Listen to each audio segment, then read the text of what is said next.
আমি তোমাদের আর টিচারদের খুব মিস করছি। ওই পরিবেশটা বাচ্চাদের জন্য দুর্দান্ত ছিল, আর তারা বিউটিকে সেই ভয়ের জগৎ থেকে বের করে এনেছিল, আর তাকে বলেছিল তুমি একদম ঠিক আছো। তাহলে তোমার ফেভারিট টিচার কে? Teacher charity.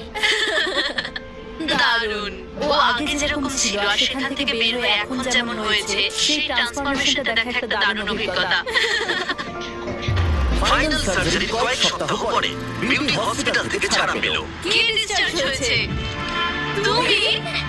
সে আস্তে আস্তে খুবই মজার আর এনার্জেটিক গার্লে পরিণত হলো। দারুণ, আমার খুব ভালো লাগছে। এটা সত্যিই দারুণ। খুব ভালো ব্যাপার এটা।